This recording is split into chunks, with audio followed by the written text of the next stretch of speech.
Hello नमस्कार दोस्तों, मैं आपका अपना दोस्त। मैं आज आप लोगों को गीता के छठे अध्याय का महात्म्य बताने वाला हूँ। अभी तक मैं गीता के 5 अध्यायों के बारे में आपको बता चुका हूँ। संस्कृत अनुवाद की मेरी अलग वीडियो है और अध्याय के महात्म्य की अलग वीडियो है। तो यदि आपने वो वीडियो नहीं देखी है तो कृपया करके मेरे चैनल पर आए हैं तो ज़रूर वो वीडियो देखें, क्योंकि गीता एक पवित्र ग्रंथ है। इससे सुनने से मन को शांति प्राप्त होती है। तो आज हम गीता के छठे अध्याय के बारे में जानेंगे। तो चलिए आइए वीडियो शुरू करते हैं। जय श्री कृष्ण। छठे अध्याय का महात्म्य। श्री भगवान कहते हैं, सुमुखी, अब मैं छठे अध्याय का महात्म्य बतलाता हूँ, जिससे सुनने वाले मनुष्य के लिए मुक्ति करत लगत हो जाती है। गोदावरी नदी के तट पर प्रतिष्ठानपुर पैठड़ नामक एक विशाल नगर है, जहाँ मैं पिपलेश के नाम से विख्यात होकर रहता हूँ। उस नगर में जानश्रुति नामक एक राजा रहते थे, जो भूमंडल की प्रजा का अत्यंत प्रिय थे। उनका प्रताप मार्तंड मंडल के प्रचंड तेज के समान जान पड़ता था। प्रतिदिन होने वाले उनके यज्ञ के धुएं से नंदनवन के कल्प वृक्ष इस प्रकार काले पड़ गए थे, मानो राजा की असाधारण दानशीलता देखकर वे लज्जित हो गए हों। उनके यज्ञ में प्राप्त पुरोडास के रसास्वादन में सदा आसक्त होने के कारण देवता लोग कभी प्रतिष्ठानपुर को छोड़कर बाहर नहीं जाते थे। उनके दान के समय छोड़े हुए जल की धारा प्रताप रूपी तेज और यज्ञ के धूमों से पुष्ट होकर मेघ ठीक समय पर वर्षा करते थे। उस राजा के शासनकाल में इतियों खेतों में होने वाली 6 प्रकार की उपद्रवों के लिए कहीं थोड़ा भी स्थान नहीं मिलता था और अच्छी नीतियों का सर्वत्र प्रसार होता था। वे बावली कुएं और पोखरों खुदवाने के बहाने मानो प्रतिदिन पृथ्वी के भीतर की निधियों का अवलोकन करते थे। एक समय राजा के दान, तप, यज्ञ और प्रजापालन से संतुष्ट होकर स्वर्ग के देवता उन्हें वर देने के लिए आए।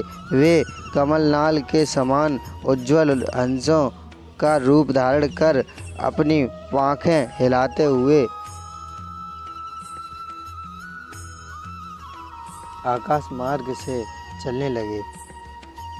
बड़ी उतावली के साथ उड़ते हुए वे सभी हंस परस्पर बातचीत भी करते जाते थे। उनमें से भद्रासव आदि 2-3 हंस वेग से उड़कर आगे निकल गए। तब पीछे वाले हंसों ने आगे जाने वालों को संबोधित करके कहा, अरे भाई भद्रासव, तुम लोग वेग से चलकर आगे क्यों हो गए? यह मार्ग बड़ा दुर्गम है, इसमें हम सबको साथ मिलकर चलना चाहिए। क्या तुम्हें दिखाई नहीं देता? यह सामने ही पुण्य मूर्ति महाराज जानश्रुति का तेज पुंज अत्यंत स्पष्ट रूप से प्रकाशमान हो रहा है। उस तेज से भस्म होने की आशंका है, अतः सावधान होकर चलना चाहिए। तो पीछे वाले हंसों के ये वचन सुनकर आगे वाले हंस हंस पड़े और उच्च स्वर से उनकी बातों की अवहेलना करते हुए बोले, अरे भाई, क्या आज राजा जानश्रुति का तेज ब्रह्मवादी महात्मा रैक्व के तेज से भी अधिक तीव्र है? हंसों की ये बातें सुनकर राजा जानश्रुति अपने ऊंचे महल की छत से उतर गए और सुखपूर्वक आसन पर विराजमान हो अपने सारथी को बुलाकर बोले, जाओ महात्मा रैक्व को यहाँ ले आओ। राजा का यह अमृत के समान वचन सुनकर मह नामक सारथी प्रसन्नता प्रकट करता हुआ नगर से बाहर निकला। सबसे पहले उसने मुक्तिदायिनी काशीपुरी की यात्रा की, जहाँ जगत के स्वामी भगवान विश्वनाथ मनुष्यों को उपदेश दिया करते हैं। उसके बाद वह गया क्षेत्र में पहुँचा, जहाँ प्रफुल्ल नेत्रों वाले भगवान गदाधर संपूर्ण लोकों का उद्धार करने के लिए निवास करते हैं। तदंतर नाना तीर्थों में भ्रमण करता हुआ सारथी पापनाशिनी मथुरापुरी में गया। यह भगवान श्री कृष्ण का आदि स्थान है जो परम महान है एवं मोक्ष प्रदान करने वाला है। वेद और शास्त्रों में वह तीर्थ त्रिभुवनपति भगवान गोविंद के अवतार स्थान के नाम से प्रसिद्ध है। नाना देवता और ब्रह्मा ऋषि उसका सेवन करते हैं। मथुरा नगर कालिंदी यमुना के किनारे शोभा पाता है। उसकी आकृति अर्धचंद्र के समान प्रतीत होती है। वह सब तीर्थों के निवास से भरपूर है।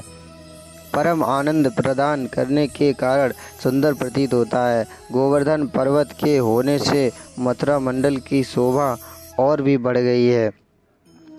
वह पवित्र वृक्षों और लताओं से आवृत है। उसमें 12 वन हैं। वह परम पुण्यमय तथा सबको विश्राम देने वाले श्रुतियों के सारभूत भगवान श्री कृष्ण की आधार भूमि है।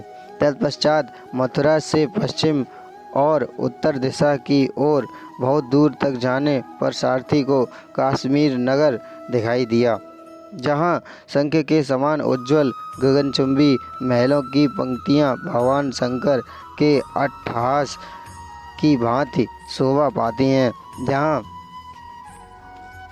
ब्राह्मणों के शास्त्रीय आलाप सुनकर मूक मनुष्य भी सुंदर वाणी और पदों का उच्चारण करते हुए देवता के समान हो जाते हैं, जहाँ निरंतर होने वाले यज्ञ धूम से व्याप्त होने के कारण आकाश मंडल मेघों से धुलते रहने पर भी अपनी कालिमा नहीं छोड़ता, जहाँ उपाध्याय के पास आकर छात्र जन्मकालीन अभ्यास से ही संपूर्ण कलाएं स्वतः पढ़ लेते हैं, तथा जहाँ मणिकेश्वर नाम से प्रसिद्ध भगवान चंद्रशेखर देहधारियों को वरदान देने के लिए नित्य निवास करते हैं। कश्मीर के राजा मणिकेश्वर ने दिग्विजय में समस्त राजाओं को जीतकर भगवान शिव का पूजन किया।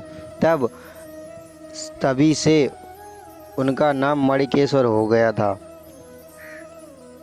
उन्हीं के मंदिर दरवाजे पर महात्मा रैक्व एक छोटी सी गाड़ी पर बैठे अपने अंगों को खुजलाते हुए वृक्ष की छाया का सेवन कर रहे थे। इसी अवस्था में सारथी ने उन्हें देखा। राजा के बताए हुए भिन्न भिन्न चिन्हों से उसने शीघ्र ही रैक्व को पहचान लिया। उनके चरणों में प्रणाम करके कहा, ब्राह्मण, आप किस स्थान पर रहते हैं? आपका पूरा नाम क्या है? आप तो सदा स्वच्छंद विचरने वाले हैं, फिर यहाँ किस लिए ठहरे हैं? इस समय आपका क्या करने का विचार है?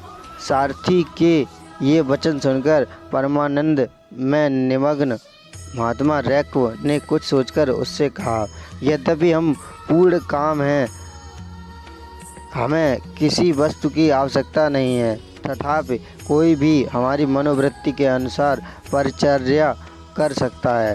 रैक्व के हार्दिक अभिप्राय को आदरपूर्वक ग्रहण करके सारथी धीरे से राजा के पास चल दिया। वहां पहुंचकर राजा को प्रणाम करके उसने हाथ जोड़कर सारा समाचार निवेदन किया। उस समय स्वामी के दर्शन से उसके मन में बड़ी प्रसन्नता थी। सारथी के वचन सुनकर राजा के नेत्र आश्चर्य से चकित हो उठे। उनके हृदय में रैक्व का सत्कार करने की श्रद्धा जागृत हुई। उन्होंने 2 खच्चरियों से जूती हुई एक गाड़ी लेकर यात्रा की, साथ ही मोती के हार, अच्छे अच्छे वस्त्र और 1 सहस्र गौएं भी ले ली। कश्मीर मंडल में महात्मा रैक जहाँ रहते थे उस स्थान पर पहुंचकर राजा ने सारी वस्तुएं उनके आगे निवेदन कर दी और पृथ्वी पर पड़कर साष्टांग प्रणाम किया। महात्मा रैक अत्यंत भक्ति के साथ चरणों में पड़े हुए राजा जानश्रुति पर कुपित हो उठे और बोले, रे शूद्र, तू दुष्ट राजा है, क्या तू मेरा वृत्तांत नहीं जानता? यह खच्चरियों से जुती हुई अपनी ऊंची गाड़ी ले जा, ये वस्त्र, ये मोतियों के हार, ये दूध देने वाली गौएं भी स्वयं ही ले जा। इस तरह आज्ञा देकर रैक ने राजा के मन में भय उत्पन्न कर दिया। तब राजा ने साप के भय से महात्मा रैक के दोनों चरण पकड़ लिए और भक्तिपूर्वक कहा, ब्राह्मण, मुझ पर प्रसन्न होइए। भगवान, आप में यह अद्भुत महात्मा कैसे आया? प्रसन्न होकर मुझे ठीक ठीक बताइए। रैक ने कहा, राजन, मैं प्रतिदिन गीता के 6ठे अध्याय का जप करता हूँ। इसी से मेरी तेजो राशि देवताओं के लिए भी दुस्सह है। तदंतर परम बुद्धिमान राजा जानश्रुति ने यत्नपूर्वक महात्मा रैक से गीता के 6ठे अध्याय का अभ्यास किया। इससे उन्हें मोक्ष की प्राप्ति हुई। रैक पूर्वतः मोक्षदायक गीता के 6ठे अध्याय का जप जारी रखते हुए भी भगवान मणिकेश्वर के समीप आनंद मग्न से रहने लगे। हंस का रूप धारण करके वरदान देने के लिए आए हुए देवता भी विस्मित होकर स्वेच्छानुसार चले गए। जो मनुष्य सदा एक ही अध्याय का जप करता है वह भी भगवान विष्णु के ही रूप को प्राप्त होता है, इसमें तनिक भी संदेह नहीं है।